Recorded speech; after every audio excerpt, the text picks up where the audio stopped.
शन्नो मित्रः शं वरुणः शन्नो भवत्वर्यमा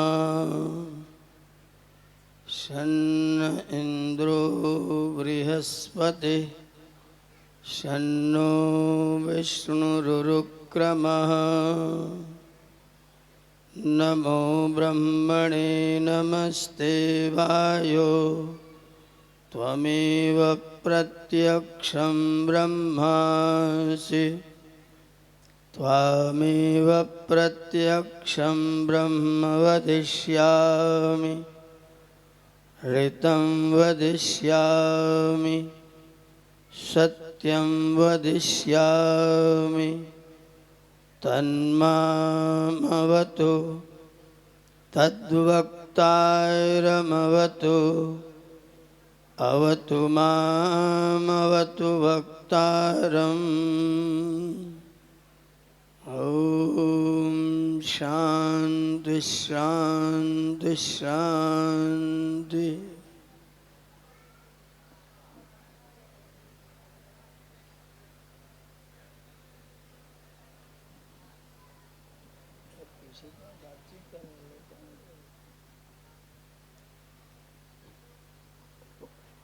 मंच की गरिमा की वृद्धि कर रहे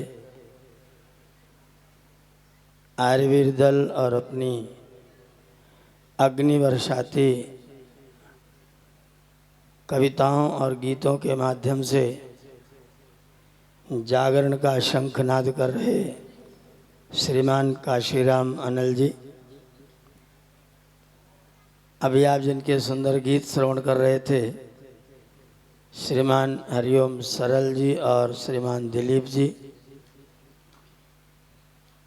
मंच का संचालन विधिवत कर रहे भगवा वस्त्रों से सुशोभित श्रीमान आचार्य विश्वामित्र जी, सभा में समुपस्थित आचार्य ऋचा शास्त्री जी, गुरुकुल की वेदाध्ययनशील प्रिय बालिकाएं, वंदनीय मातृशक्ति, समादरणीय सज्जनों और इस स्वर्ण जयंती कार्यक्रम के सभी आयोजक वृंद, आर्यवीर दल के प्रशिक्षकगण और प्रिय आर्यवीर। दुनिया बड़ी विचित्र है और दुनिया अपने विचित्र कारनामों के कारण से विचित्र है। इसमें कुछ लोग योगी टाइप के हैं जो आगे बढ़ कर के समाज का मार्ग निर्देश करते हैं और कुछ दूसरे प्रकार के लोग हैं जो योगियों के साथ जुड़ जाते हैं, उनका नाम सहयोगी होता है। तो एक योगी और एक सहयोगी, योगी और सहयोगी जब मिलकर के उद्योग करते हैं तो दुनिया में नए नए प्रयोग नजर आते हैं। आज मैं अभी भोजन कर रहा था तो मुझे मेरे एक बंधु ने बताया कि अभी भी हमारे एरिया में ऐसी घटनाएं होती हैं कि कोई निम्न कुल में उत्पन्न वर घोड़ी पर बैठ के जा रहा हो तो उच्च कुल के घर के सामने उसको घोड़ी से उतार दिया जाता है। ऐसा अब भी देखने को मिल रहा है और यदि ऐसा मिल रहा है तो आर्य समाज की स्थापना के 150 वर्ष आयोजित करने वाले मनाने वाले हम सब आर्यों के लिए बहुत शर्म की बात है। आर्य समाज जब से पैदा हुआ है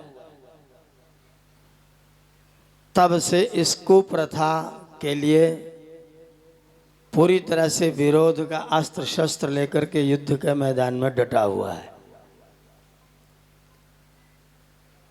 हमें आश्चर्य होता है कि हम लोग गुणगान गाते हैं कि मैं तो सनातनी हूँ,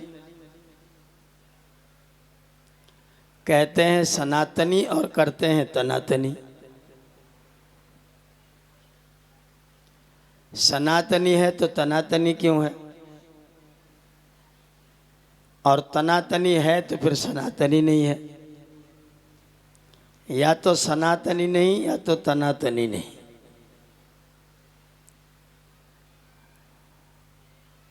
हम जिन परंपराओं को सनातन के रूप में मानते हैं वो परंपराएं परमात्मा से प्रारंभ होती हैं। सनातन का मतलब परमात्मा से प्रारंभ होने वाली परंपरा। जो भी परमात्मा के बाद शुरू हुआ है वो सनातन नहीं है। ये एक मेड़बंदी कर दीजिए आप। जो ईश्वर से शुरू नहीं है वो सनातन नहीं है। क्योंकि सनातन का मतलब क्या है, जो पहले था, आज भी है और आगे भी रहेगा। सनातन में नमाउ उदाद्य स्यात् पुनर्नवः, अथर्ववेद का मंत्र है। सनातन उसको कहते हैं जो आज भी नया ही है, पुराना नहीं हुआ। और जो पुराना हो गया वो सनातन नहीं है। जो पहले था अब नहीं है वो सनातन नहीं है। जो पहले नहीं था अब है वो भी सनातन नहीं है। जो पहले था अब भी है और आगे भी नष्ट होने का कोई चांस नहीं है, उसका नाम है सनातन। जो पहले था अब नहीं है उसका नाम है पुरातन। जो पहले नहीं था अब है उसका नाम है नूतन। पहले नहीं था अब है वो नूतन। पहले था अब नहीं है पुरातन। और पहले भी था अब भी है आगे भी रहेगा, उसका नाम क्या है? हिरण्यगर्भा समवर्तत अग्रे, सम अवर्तत अग्रे। इस जगत के उत्पन्न होने से पूर्व भी वर्तमान था। कौन? ईश्वर। तो ईश्वर ने जितना किया कहा वो सनातन। ईश्वर ने सूरज बनाया, कैसा है वो? पहले था, आज भी है और आगे। ईश्वर ने सूरज बनाया, सूरज सनातन। ईश्वर ने चंद्र बनाया, चंद्रमा सनातन। ईश्वर ने धरती बनाई, ईश्वर धरती सनातन। और हमने तुमने बल्ब बनाया, ये क्या है? लाइट तो ये भी करता है। पहले नहीं था अब है, तो क्या कहें इसको? नूतन। और पहले आपका पीला वाला बल्ब जलता था, अब खत्म हो गया, पुरातन। अब एलईडी चल रहा है, सीएफएल पुरातन। गोल वाला पीला वाला बल्ब पुरातन और एलईडी नूतन। और सूरज जो ईश्वर ने किया वो सनातन। अब आप सनातन समझ गए? तो जो लोग बीच में आके कूदे हैं वो कौन है? सनातन की नूतन की पुरातन, और कह रहे हैं सनातन। अच्छा, परमात्मा ने सृष्टि का निर्माण किया तो जो लोग किसी ऐसे कुल में पैदा हुए जहां शिक्षा की व्यवस्था नहीं हुई, तो उन लोगों की रचना परमात्मा ने दूर खड़े होकर के डंडी से किया क्या? पंडितों की रचना परमात्मा ने उनके अंदर बैठ के किया। ठाकुर साहब की रचना अंदर बैठ के किया। लाला जी की रचना अंदर बैठ के किया। और शूद्र जी की रचना बाहर से डंडी से किया। मैं बिहार में गया, सीतामढ़ी एक जिला है बिहार में, सीतामढ़ी। वहाँ एक बहुत बड़े पंडित जी, दोनों हाथों में मोटा मोटा कलावा बांधे, पूरा तिलक लगाए, पूरा ऐसा, फिर एक खड़ा। तिलक लगाए और बैठ करके भोजन कर रहे थे। आसन कौन था? काक आसन। भोजन करने का आसन कौन सा था जानते हैं?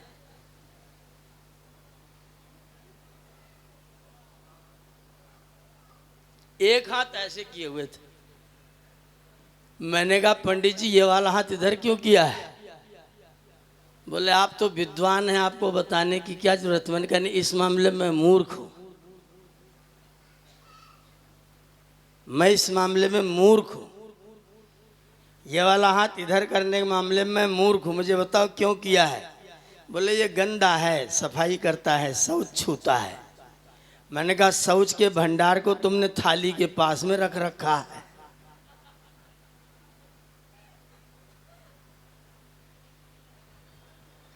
शौच के भंडार को थाली के पास रखा है और बैठा ऐसे है कि थाली नीचे, शौच का भंडार ऊपर, और जो सफाई करे उसको। इतनी विचित्र खोपड़ी किसकी हो सकती है? गंदा करे वो निकट और साफ करे वो बाहर।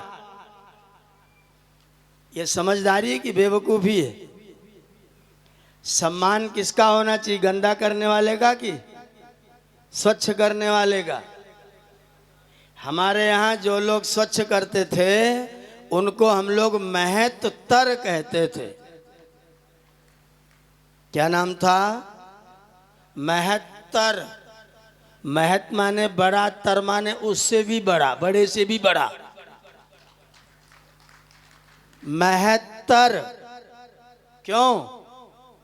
जो अपनी सफाई करे वो महत, और जो दूसरों की भी सफाई कर ले वो महत्तर। तो दूर भगाने के लायक है कि पास रखने के लायक?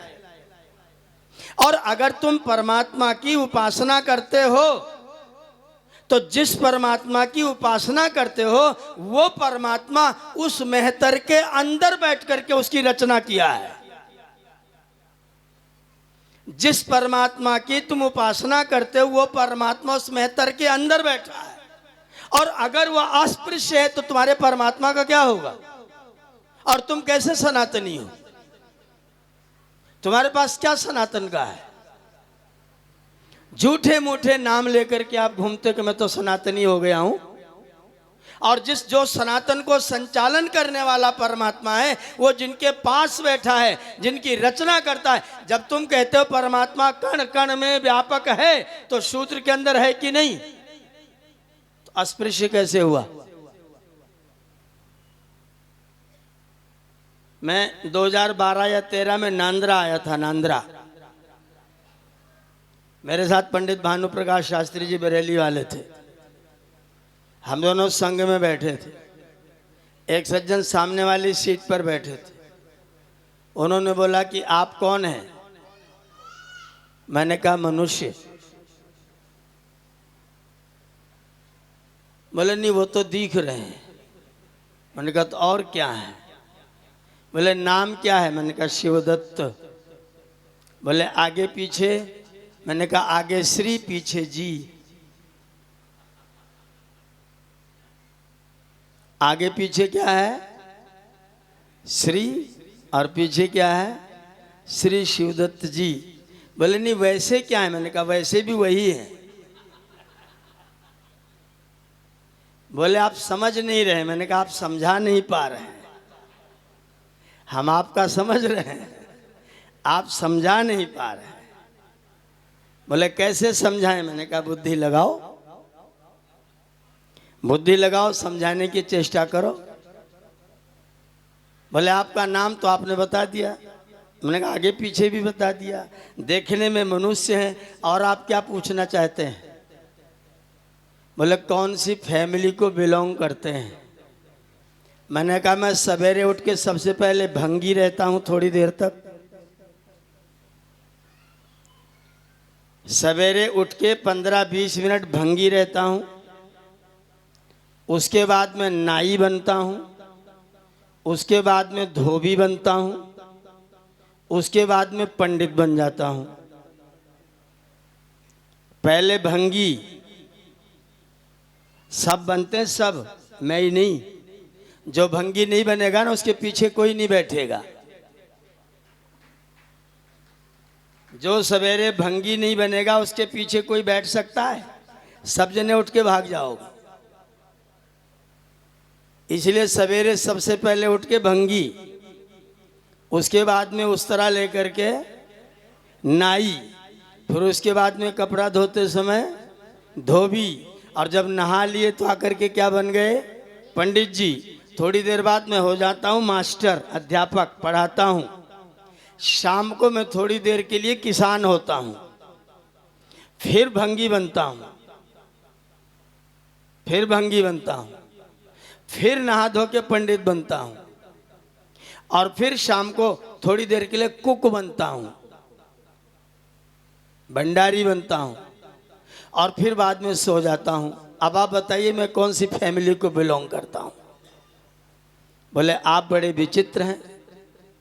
मैंने कहा मुझको बनाने वाला बड़ा विचित्र है। मुझको जिसने बनाया वो कैसा है? चित्रम देवानाम उदगादनीकम। रोज पढ़ते चित्रम, मेरा विचित्र परमेश्वर है। और विचित्र बनाएगा तो अचित्र बनाएगा कि सचित्र बनाएगा कि विचित्र बनाएगा? जो विचित्र होगा वो विचित्र ही बनाएगा। मुझे विचित्र ने बनाया इसलिए मैं विचित्र हूं। बोले वैसे आप क्या मानते? मैंने कहा यही मानता हूं कि मैं हूं। बोले आपसे बात करना बड़ा कठिन है। मैंने कहा तो शास्त्री जी से बात कर लो। मुझसे कठिन है तो शास्त्री जी से बात कर लो। शास्त्री जी से कहा कि आप बताइए। बोले मैं भी भानु प्रकाश शास्त्री हूं। बोले वैसे क्या? बोले वैसे भी वही हूं, वैसे भी शास्त्री हूं, ऐसे भी शास्त्री हूं। बोले आप लोग ये बताइए कहाँ जा रहे हैं? हमने कहा नांदरा जा रहे हैं। क्या करने? बोले चारों काम करने जा रहा हूँ। भंगी भी बनूंगा, नाई बनूंगा, धोबी बनूंगा, पंडित बनूंगा, सब काम करूंगा। बोले मुख्य रूप से आप क्या काम करते? मैंने कहा मास्टर हूँ, पढ़ाता हूँ। बोले आप नहीं बताएं किसके पुत्र? मैंने कहा विद्याधर का पुत्र हूँ, वो भी बता रहा हूँ। बोले उनके नाम के आगे? मैंने कहा उनके नाम के आगे जी है, विद्याधर जी, श्री विद्याधर जी। आगे भी लगा लो, पीछे भी लगा लो। बोले आपको कैसे पहचाने? मैंने कहा चेहरे से देख के। चेहरे से देख के पहचान लो, क्या संकट है? नजर नगलर कुछ है, गरीब हूं क्या मैं? चेहरा घोड़े का, शरीर मनुष्य का, ऐसा तो नहीं है ना। उसने हाथ जोड़ लिया। बोले साहब गलती हो गई, अब सही सी बता दो। मैंने कहा मैं ऋषि दयानंद का सिपाही हूँ, आर्य समाजी हूँ। बोले बस बस हम जान गए, अब आपसे कुछ नहीं कहेंगे। ये दुनिया के लोगों ने जो दुनिया को बांटने का काम किया हुआ है ना, ये दुनिया को बांटने का काम अच्छी बात नहीं है। व्यक्ति छोटा होता है, व्यक्ति बड़ा होता है, लेकिन छोटे होने से खराब होता है, बड़ा होने से अच्छा होता है। बच्चे लोग यहाँ पर बैठे हैं, आर्यवीर लोग पैर फैला के नहीं बैठते, पैर समेट के बैठते हैं। रुद्र जी खड़े हो जाइए 1 मिनट के लिए। ऊपर वाला सबको देखता है, मैं ऊपर वाला हूं कि नहीं? ऊपर वाला सबको देखता है। आप साइकिल चलाना जानते हो? चलाते हो? साइकिल में जहां से हवा भरा जाता है एक छोटा सा इतना ही यंत्र, उसका क्या नाम है? वाल। उसको मैं साइकिल से निकाल लूंगा, आप साइकिल लेके चले जाओगे? छोटा सा तो है, छोटा सा तो है। उसको निकाल दो, साइकिल लेके जाओ, चलेगी साइकिल? है? अच्छा मैं वाल निकाल लूं और आपको फ्रेम पूरा दे दूं तो? नहीं तो वाल दे दूंगा, फ्रेम पूरा ले लूं तो भी नहीं चलेगी। बस बैठ जाइए, आप बहुत अच्छी साइकिल चलाना जानते हैं। बिना छोटे के कोई काम चलेगा? आपका शरीर 6 फीट लंबा है, 6 फीट लंबा, और 31 मिलीमीटर का आपका लीवर है, 31 मिलीमीटर का। उस लीवर को 6 फीट के शरीर में से अलग कर दें, फिर आप स्वस्थ रहेंगे। तो छोटों को हटा देना, बड़ों को रख लेना, काम चलेगा? समझदारी है। ये ईश्वर की व्यवस्था के अनुकूल नहीं है। ईश्वर की सनातन व्यवस्था है प्रत्येक व्यक्ति के साथ। आर्य समाज का नियम पढ़िए, क्या कह रहे हैं स्वामी जी? सबसे प्रीतिपूर्वक, सबसे प्रीतिपूर्वक, और अगर प्रीतिपूर्वक न माने तो धर्मानुसार। बच्चे गुरुकुल में सो रहे हैं, सबसे प्रीतिपूर्वक मैंने जाके घंटी लगा दिया।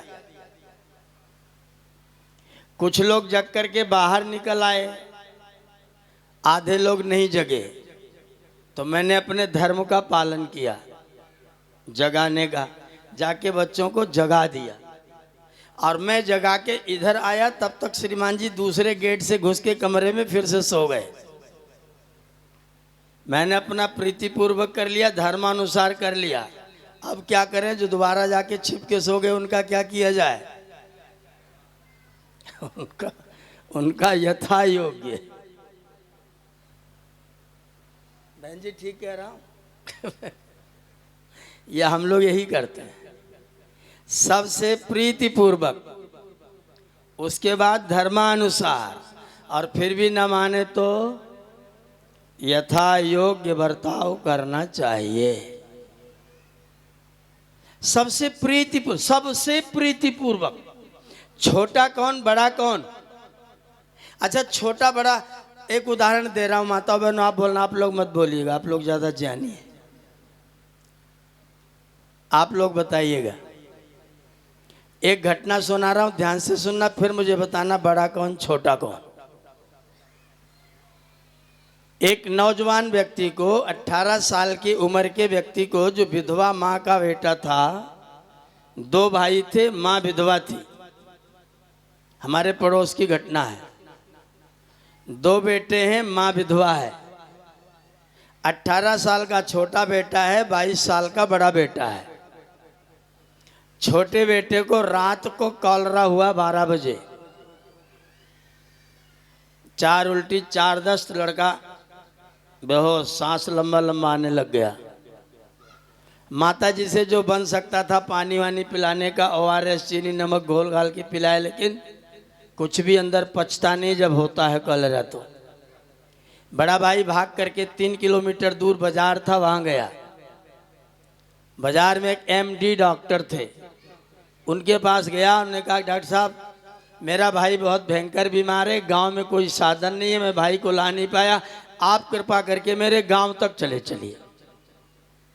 डॉक्टर बोले यहाँ ले आते तो 500 फीस लेता, गांव जाऊंगा तो 1000 लूंगा, दवा का पैसा अलग होगा। कोई बात नहीं, हम देंगे, आप चलिए, लेकिन जल्दी करिए। डॉक्टर साहब बोले मेरा ड्राइवर जो था वो घर चला गया है और मैं गाड़ी चलाता नहीं हूँ, तो मुझे ले जाने की व्यवस्था भी तुमको करनी पड़ेगी। वो व्यक्ति भाग के गया बस अड्डे पर, रिक्शे वाले को पकड़ा, बोले चाहे जितने पैसे ले लेकिन मेरे साथ चला चल। रिक्शे वाला तैयार हो गया, डॉक्टर साहब को बिठाला, लेकर के आया। डॉक्टर साहब का एक पैर रिक्शे पर था, एक पैर नीचे। तब तक अंदर माँ जोर से चीत्कार भरकर रोई, हाय मेरे लाल। डॉक्टर साहब अंदर गए, आला निकाला, बच्चे को चेक किया और धीरे से इशारा किया। 18 साल का नौजवान व्यक्ति चला गया।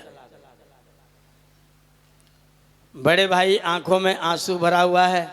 डॉक्टर से बोला डॉक्टर साहब जो हम कर सकते थे हमने किया, ईश्वर को मंजूर नहीं था, हम और आप दोनों मिलके क्या कर सकते हैं। आपने बड़ी कृपा की, मेरे कहने पर आप गांव तक आए, रिक्शा वाला बाहर खड़ा है, आप जा सकते हैं।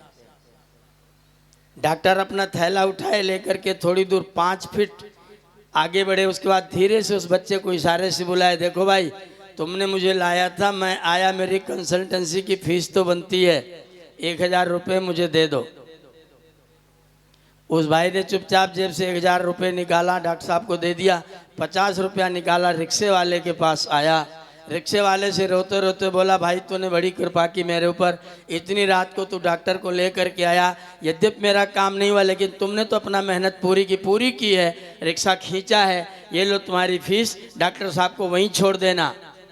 रिक्शे वाले के हैंडल में पुराना अंगोछा बंधा था, मैला सा, उसको उठाया, अपने आंसू पोंछे और बोले, भैया जिस काम के लिए मैं यहाँ डॉक्टर को लेके आया था, आपका वो काम नहीं हुआ, मैं आपसे फीस नहीं लूँगा और डॉक्टर को उनके घर पहुँचा के आऊँगा।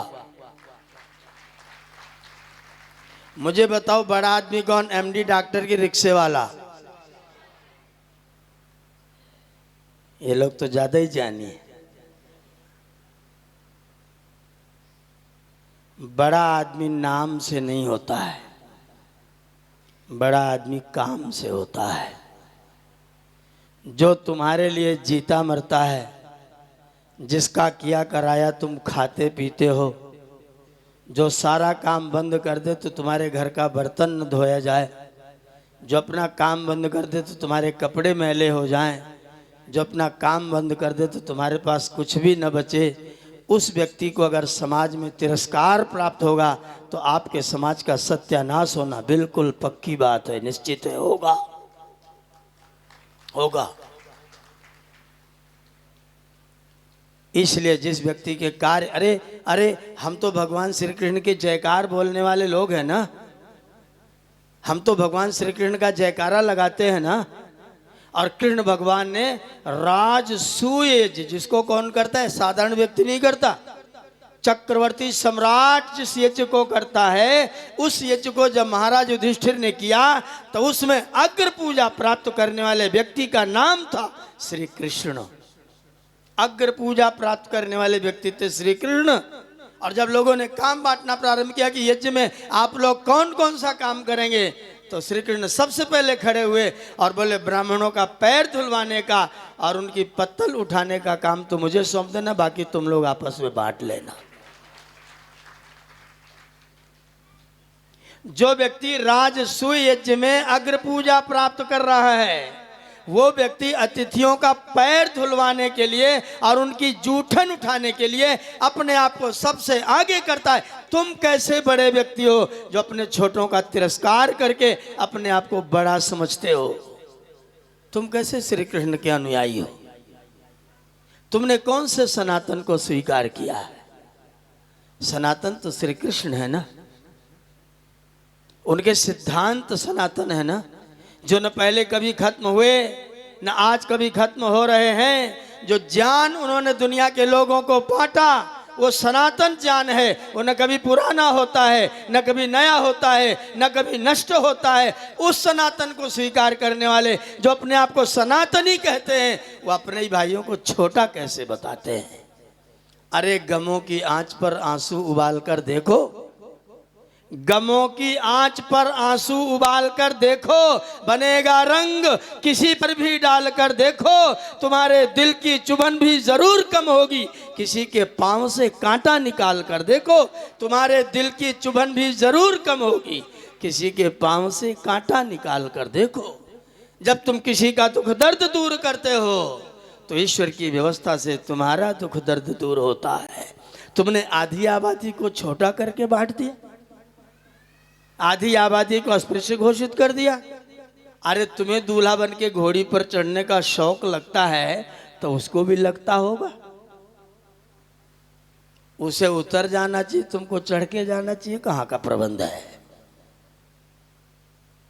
उसको यहाँ खाना चाहिए, उसको वहाँ खाना चाहिए, कहाँ का प्रबंध है? सब मनुष्य हैं। शंकराचार्य जा रहे थे, शंकराचार्य पीछे पीछे 5 शिष्य, आगे आगे चांडाल चमड़ा कंधे पर लादे। क्या बोलते हैं? जाटव समुदाय का व्यक्ति जो गाय का चमड़ा उतारता है, वो व्यक्ति कंधे पर चमड़ा लादे हुए आ रहा है। इधर से शंकराचार्य जा रहे हैं। शंकराचार्य का अपसार चांडाल बीच में खड़ा हो गया। बोले क्यों? ध्यान से सुनना संवाद, शंकराचार्य के साथ चांडाल का संवाद, चमड़ा उतारने वाले का संवाद। शंकराचार्य बोले आप सर, उन्होंने कहा क्यों? शिष्यों ने पीछे दौड़ गए, शंकराचार्य जी जा रहे, तुम रास्ता छोड़ दो। बोले निकल जाओ अगल बगल से, हम किसी को रोक थोड़ी रहे हैं। बोले नहीं, तुम रास्ता छोड़ के 5 फीट आगे जाओ, तब शंकराचार्य जी इधर से निकलेंगे। बोले क्यों? बोले तुम चांडाल हो। बोले शंकराचार्य जी कहते हैं हम ब्रह्मास्मि, सर्वत्र ब्रह्म ही ब्रह्म है, हरि व्यापक सर्वत्र समाना। जो ब्रह्म तुम्हारे अंदर व्यापक है वही ब्रह्म मेरे अंदर भी व्यापक है। मैं अपवित्र कैसे हूं भैया? क्या उत्तर देंगे? शंकराचार्य जी हाथ जोड़ करके नीचे झुके, बोले तू जा, हम बाद में जाएंगे, खुद ही अलग हो गए, तू निकल जा। कर्म व्यक्ति के निम्न कोटि के हैं तो उसके कर्म की निंदा करो, पाप से डरो। पापी से डरोगे तो सुधारोगे किसको? पापी को दूर भगाओगे तो सुधारो। जब सब सज्जनों के पास तुम जाओगे तो दुर्जनों को बनाएगा कौन? सज्जन को तो आप संभाल लोगे, दुर्जनों के पास कौन जाएगा? आप दुर्गुण से द्वेष करिए, पाप से द्वेष करिए। पापी को तो आपको गले लगाना पड़ेगा, पापी आपसे, आप उसका सुधार कैसे करेंगे? और आप तो सुधार करने वाले लोग हैं। अगर आप बने हैं तो केरला में एक मंदिर है, केरला में हम वहां गए, उसके गेट पर लिखा है आर्येतराणाम प्रवेशो निषिद्धः। आर्येतराणाम प्रवेशो निषिद्धः, जो आर्य नहीं है उनका प्रवेश निषिद्ध है। मैं गेट पर खड़ा हो गया, गेट पर ही उनका एक चेला खड़ा था, नवयुवक। मैंने उससे कहा कि अस्य वाक्यस्य कोऽर्थः। वो एकदम से भाग गया वहां से। थोड़ी देर में अपने गुरुजी को पकड़ के लेके आया, बोले इनसे बात करो, क्या कह रहे हैं? अस्य वाक्यस्य कोऽर्थः। तो गुरुजी बोले इसका मतलब है कि जो आर्य नहीं है उसका प्रवेश निषिद्ध है। मैंने कहा के तावत आर्या, आर्य कौन है? आर्य कौन है? तो पंडित जी बोले ब्राह्मण, क्षत्रिय और वैश्य, इनको छोड़ के बाकी सबका प्रवेश निषिद्ध है। मैंने कहा आर्य शब्द का अर्थ क्या है? बोले हम ज़्यादा बहस नहीं करते, हम ज़्यादा बहस नहीं करते, लेकिन ब्राह्मण, क्षत्रिय, वैश्य को छोड़ के बाकियों का प्रवेश निषिद्ध है। आप कौन हैं? मैंने कहा मैं सब कुछ हूँ, आर्य भी हूँ और ब्राह्मण भी हूँ। आर्यों में मैं ब्राह्मण हूँ, तो मेरा तो प्रवेश एकदम पक्का है, मेरे लिए कोई घाटा बाटा नहीं है। लेकिन मैं आपकी बात समझना चाहता हूँ। बोले बताइए। मैंने कहा अगर कोई अनार्य मंदिर में घुस जाए तो क्या दोष होगा? ध्यान से सुनिएगा चर्चा। यदि कोई अनार्य जो शूद्र है वो मंदिर में घुस जाए तो क्या दोष होगा? बोले मंदिर अपवित्र हो जाएगा। मैंने कहा क्यों? बोले क्योंकि वह व्यक्ति अपवित्र है। मैंने कहा वो अपवित्र व्यक्ति पवित्र परमात्मा का दर्शन करके परमात्मा के प्रभाव से पवित्र क्यों नहीं हो रहा है? उसके प्रभाव से तुम्हारा परमात्मा अपवित्र क्यों हो जा रहा है? बलवान कौन हुआ? पसीना आ गया व्यक्ति। अपवित्र का दर्शन करने से पवित्र परमात्मा तो अपवित्र हो गया, और पवित्र के प्रभाव से अपवित्र व्यक्ति पवित्र नहीं हो पाया। बलवान कौन हुआ? है? अपवित्र बलवान है कि तुम्हारा पवित्र परमेश्वर बलवान है? वो पंडित जी बोले तुम्हारे समाजी तो नहीं हो। मैंने कहा पक्का हूं, पक्का हूं, लेकिन मुझे इस बात का उत्तर आपको देना पड़ेगा। अगर अपवित्र ने पवित्र पर प्रभाव डाला, पवित्र ने प्रभाव नहीं डाल पाया, तो प्रभावी कौन है? बोले आप अंदर आइए। हमें अंदर ले गए, इतना सारा ड्राई फ्रूट, आप खाइए, बोलिएगा नहीं।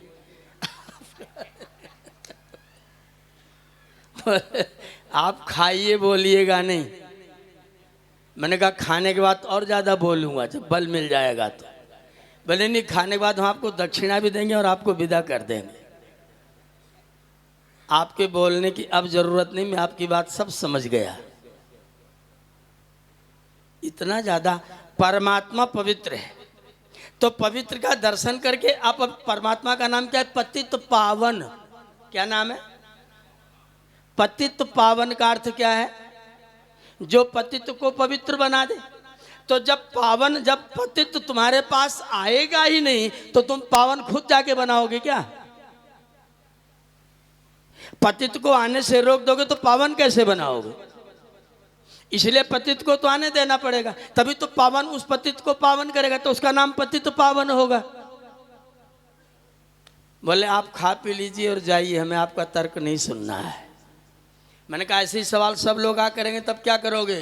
बोले उनको देख लेंगे, पहले तुम जाओ। उनसे बाद में बात करेंगे, पहले तुम जाओ। ये जो भेदभाव हम लोगों ने समाज में, परिवारों में खड़ा किया हुआ है, माताओं बहनों भाइयों, ये खड़ा करने के लायक नहीं है। हम मनुष्य को मनुष्य के कर्मों के आधार पर देखें। गुरुकुल में बच्चे भर्ती होते हैं।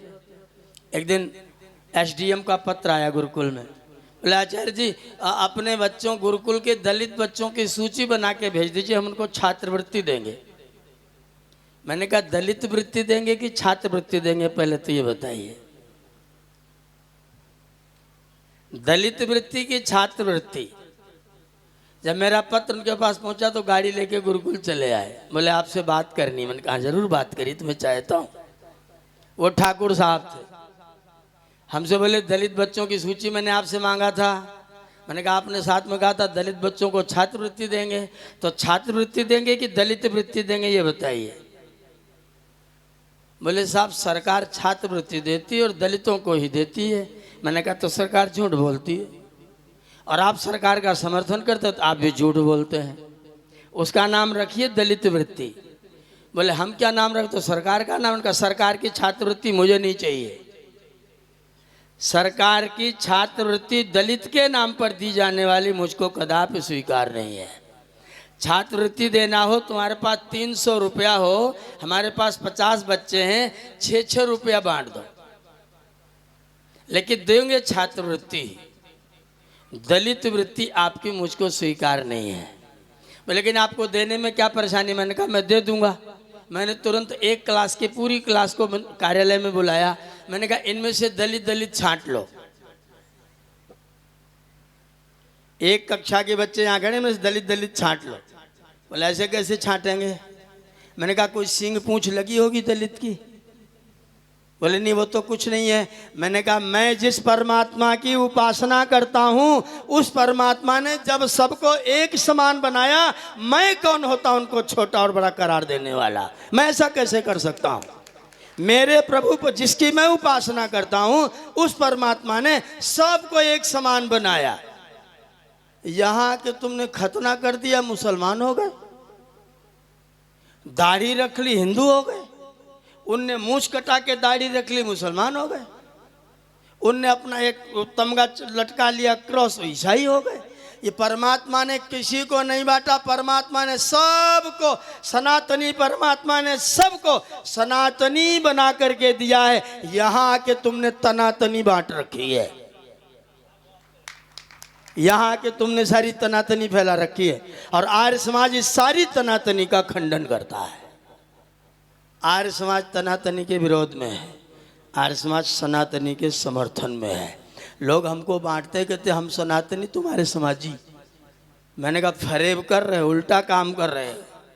हम ही सनातनी हैं, हम सनातनी हैं। क्योंकि जब आर्य समाज के जो सिद्धांत हैं वो कब से चले? आर्य समाज के सिद्धांत आज से 150 साल पहले से चले। राम जी पक्के आर्य समाजी थे कि नहीं थे? बोलो। हनुमान जी को गले लगाया कि नहीं? केवट को गले लगाया कि नहीं? सुग्रीव जी के साथ बैठ के भोजन किया कि नहीं? विभीषण के संग भोजन किया कि नहीं? जामवंत के साथ भोजन किया कि नहीं? सारे व्यक्तियों के साथ मिल करके बैठ करके भोजन किया। आर्य समाजी थे कि आजकल के सनातनी थे? पक्के आर्य समाजी थे। आर्य समाज के सिद्धांत आज के नहीं है। आर्य समाज के सिद्धांत कौन सिद्धांत है? वेद सब सत्य विद्याओं का पुस्तक है। वेद का पढ़ना बढ़ाना और सुनना सुनाना सब आर्यों का परम धर्म है। सब सत्य विद्या और जो पदार्थ विद्या से जाने जाते हैं उन सब का आदि मूल जिसको परमेश्वर ने संचालित किया उस सिद्धांत को आर्य समाज मानता है। इसलिए आर्य समाज सनातनी है। और जो अब नई नई चीजें शुरू करके लेके आप आ रहे हो ये सब के सब नूतन है, सनातन नहीं है। आर्य समाजी और पौराणिक, आर्य समाजी और सनातनी मत बांटना। सनातनी तो हमें अगर बांटना तो सनातनी सनातनी बांट लेना, बाकी दूसरे लोगों को बांटते रहना। हम तो सनातनी ही हैं। और अगर अपने में दोनों में तुलना करोगे तो तुमसे ज़्यादा सनातनी तो हम हैं। वेद को माने वो सनातनी कि पुराण को माने वो सनातनी? पुराण बाद में बना कि वेद बाद में बना? कुरान बाद में आया कि वेद बाद में आया? बाइबल बाद में आया कि वेद बाद में आया? सारे ग्रंथों से सबसे पुराना वेद, और आज भी है वेद और आगे भी रहेगा वेद। इसलिए सनातन ए वेद चक्षु सनातनम, वेद सनातन आंख है, महर्षि मनु ने कह रखा है। तो सनातनी कौन हुआ? जो वेद को परम ग्रंथ के रूप में, धर्म ग्रंथ के रूप में मानता है वही सनातनी है। हम सनातनी हैं। और सनातनी किसी से भेदभाव, तुमने तो स्त्रियों और शूद्रों को बंटवारा कर दिया। शूद्रों में भी आधों को बांट दिया। हमारे संविधान ने भी आधों को एससी कर दिया, आधों को ओबीसी कर दिया, आधों को एसटी कर दिया। हमने तो ऐसा कुछ नहीं किया। हमने तो कहा सबको एक लाइन में खड़ा कर दो, सबको दौड़ाओ, जो सबसे आगे निकल जाए पंडित जी, दूसरे नंबर पर ठाकुर साहब, तीसरे नंबर पर लाला जी, चौथे नंबर पर शूद्र जी, उससे भी पीछे रह जाता पंचमो वर्णा निषादो वर्णा पंच जना मम होत्रम जुषत्वम, और पांचों व्यक्ति आकर के मेरे यज्ञ में भाग ले। पांचजन्या पुरोहिता, रोज मंत्र पढ़ते हो? पांचजन्या पुरोहिता, 4 वर्ण और एक बिना वर्ण का। जो व्यक्ति वर्ण में सम्मिलित नहीं हुआ वो बिना वर्ण का, और जो वर्ण में सम्मिलित हुए वो 4, जिसने यजन याजन पठन पाठन दान ग्रहण और दान देना ये 6 कर्म स्वीकार किए। ब्राह्मण जिसने पठन पाठन यजन याजन नहीं, यज्ञ किया, पढ़ा, देश की रक्षा की, न्याय की रक्षा की, कानून बनाया, राज्य का पालन किया। क्षत्रिय जिसने सबका पालन पोषण धन अन्न व्यापार से किया, वो वैश्य जो इन तीनों के साथ जुड़ने का कसम खा लिया, प्रतिज्ञा कर लिया, वो शूद्र। ये चारों हो गए वर्ण। और एक जो नहीं गया विद्यालय पढ़ने के लिए, ये केन प्रकारेण रह गया, वो निषादा पंचमो वर्णा और पांचजन्या पुरोहिता। वेद तो 5 वर्णों को साक्षात स्वीकार कर रहा है, न किसी को अलग कर रहा है, न किसी को भगा रहा है, सबको यज्ञ में आने का आमंत्रण दे रहा है। पांचजन्या पुरोहिता घोषणा कर रहा है, पंचजना महोत्रम जुषत्वम, 5 लोग मिलकर के मेरे इस अग्निहोत्र का सेवन करो, ये प्रार्थना कर रहा है। कौन सनातनी है? जो लोगों को भगाए, जो लोगों को बांटे, भूल जाइए, जो सबको अपने साथ में जोड़ता है वो सनातनी है। और आर्य समाज सनातन का चौकीदार है। आर्य समाज सनातन का चौकीदार है। आर्य समाज सनातन से अलग नहीं है। जो कोई सनातनी और आर्य समाजी बोले उसको तुरंत उसके मुंह पर उंगली रख देना। खबरदार जो तुमने सनातनी और आर्य समाजी कहा। सनातनी और कोई कहो, लेकिन सनातन और आर्य समाज ये भी भेद नहीं चलेगा। हम तो तुम्हारे ही हैं, हम तो तुम्हारे चौकीदार हैं, तुम्हारी रक्षा करने में हमने बलिदान किया है। 1936 में जब निजाम हैदराबाद ने मंदिरों में घंटी बजाने का मना कर दिया था तो तपस्या करने कौन गया था? बलिदान करने कौन गया था? 64 लोगों ने बलिदान किया था। तब जाकर के निजाम हैदराबाद ने मंदिरों के ताले खुलवाए थे। और जब सरदार पटेल जी को निजाम हैदराबाद को मिलाने के लिए अपनी रियासत में नंबर आया तो पढ़ना पत्र उन्होंने लिखा हुआ है सरदार वल्लभ भाई पटेल ने। नीचे आप मूर्ति लगा रहे हैं, सरदार वल्लभ भाई पटेल ने जब रियासतों को मिलाने का नंबर आया तो बोले, अगर आर्य समाज ने निजाम के राज्य में पृष्ठभूमि पहले से तैयार ना कर दी होती तो हैदराबाद भी पाकिस्तान जा सकता था। भारत में मिलाना अत्यंत कठिन काम था। आर्य समाज ने पृष्ठभूमि तैयार किया था, इसलिए हम हैदराबाद को भारत के साथ में मिलाने में सफल हुए हैं। ये घोषणा आपके गृह मंत्री महोदय ने किया है। आर्य समाज ने आज तक चौकीदारी की है और आज भी चौकीदारी कर रहा है। एक छोटी सी घटना सुना के वाणी को विरमित करूंगा। आदरणीय पधार गए, इनके आने का मतलब है कि तुम जाओ। ये जब आ जाए तो मैं समझ जाता हूं हमारे जाने का टाइम हो गया है। एक छोटी सी कहानी। एक गांव में एक बहुत बड़े चौधरी साहब थे। चौधरी साहब को एक दिन सांप ने काट लिया। चौधरी साहब को सांप ने काट लिया तो चौधरी साहब को सुरक्षित करने के लिए गांव के वैद्य को बुलाया गया। वैद्य जी ने उनको नीम की पत्ती चबवाई। बोले तो मीठी लग रही है। बोले बस बेटा तुम्हारे पास जहर चढ़ चुका है। उन्होंने गाय का पुराना घी मंगाया, उसमें काली मिर्च पीस करके मिलाया और आधा किलो घी चौधरी साहब को पिला दिया और बोले अगर चौधरी साहब सो गए तो बचाने की कोई गारंटी नहीं है और सूर्योदय तक अगर ये जग गए तो फिर इनको कोई मार नहीं सकता है, क्योंकि गाय का घी पेट में चला गया तो सुरक्षा हो गई, लेकिन सो गए तो मेरी कोई जिम्मेदारी नहीं है। इनको सूर्योदय तक जगाते रहना। घर के लोग सब बैठ गए, कहानी सुनाया। कोई पंखा कर रहा है, कोई पैर धो रहा है, कोई पैर दबा रहा है, कोई छींटा मार रहा है। चौधरी साहब कुर्सी पर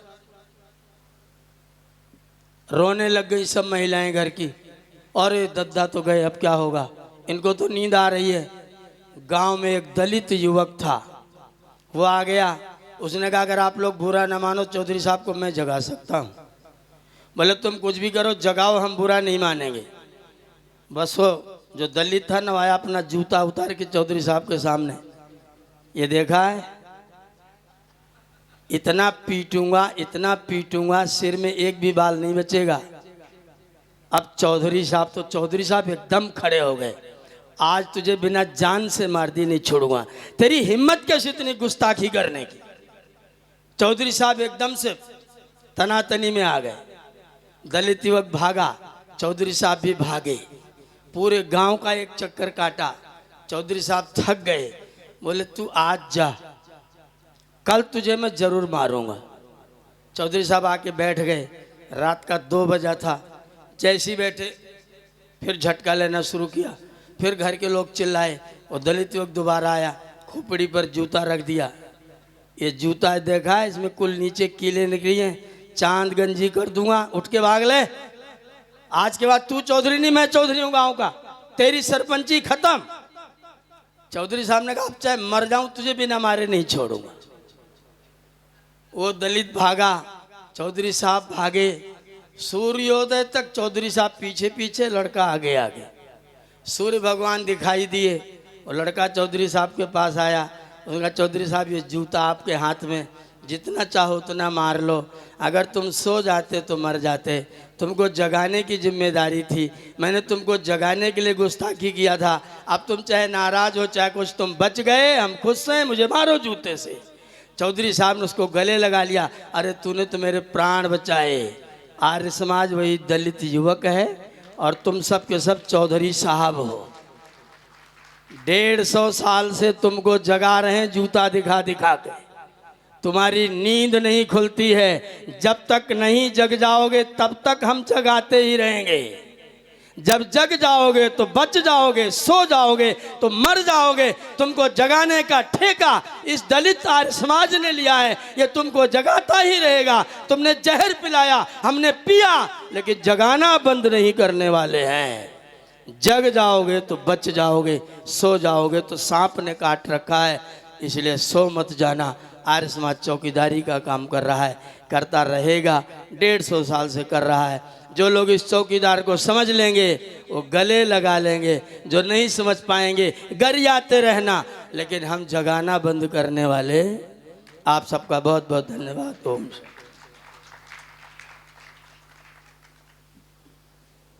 बहुत ही सुंदर सनातन के विषय में सनातन, पुरातन और न्यूतन की सुंदर व्याख्या आप लोग सुन रहे थे।